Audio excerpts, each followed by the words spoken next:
So I bought Subnautica in 2017, back when it was early access.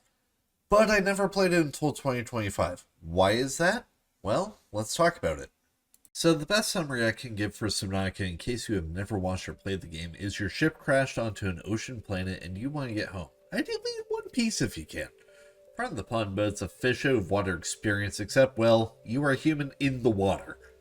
I don't know about you, but people tend to lose the matchup when in water versus critters that live and breathe that stuff.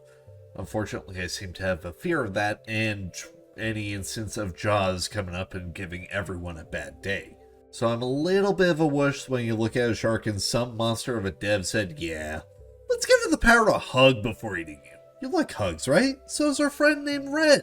But, you know, sometimes Valve says you owned a game for too long to refund it, so let's just get this crappy dose of character progression over with.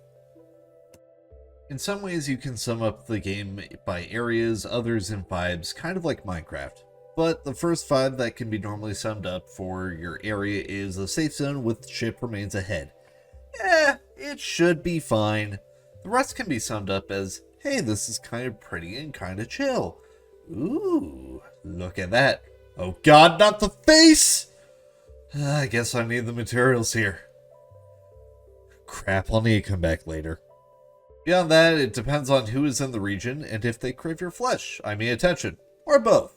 Likely both.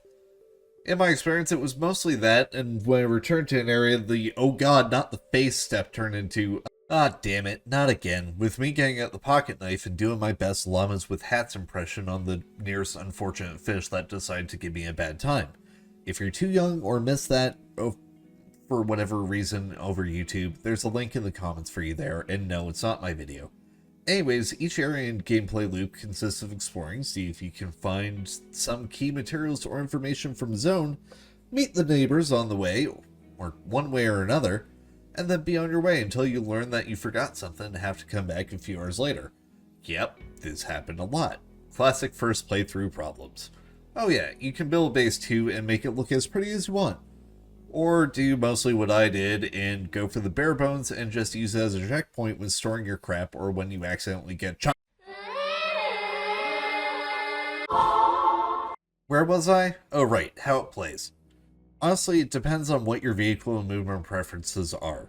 If you're playing survival, your gear is going to be the best check for how things feel and it might take a bit to move around or just progress.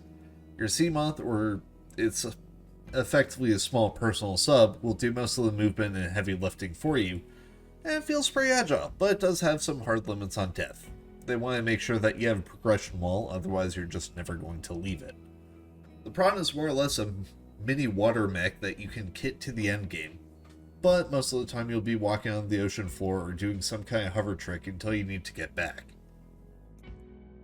As for the Cyclops, it feels like a nice toy at first, but given some navigational clunk, and for me at least a personal skill issue, I just kind of used it as a parking lot for the Prawn and base 1 and 2 in between when being extremely deep.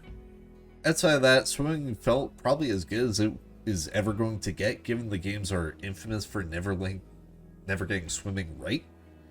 That said, if you can get the Sea Glide, it is friend, and it is now a part of you. You will never let it go. Hug it. Fall asleep with it. Do nothing else. Oh, yeah.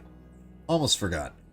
There is another critter in the game that I'm not going to highlight, but if you want, and you want to get scared, more so than you probably already are, just take a direction and keep going straight for a while. There may be a few friends that are more than happy to see you. Or, you know, very annoyed to see you. Take your pick. Anyways, I'm off to pay tribute to Chris Wilson and his friends with his creation of a gaming drug with a loot for at least a week, so I'll see you all next time. Oh shit. Hey, at least let me know what I should consider for my next backlog entry and tackle for a backlog breakdown, okay?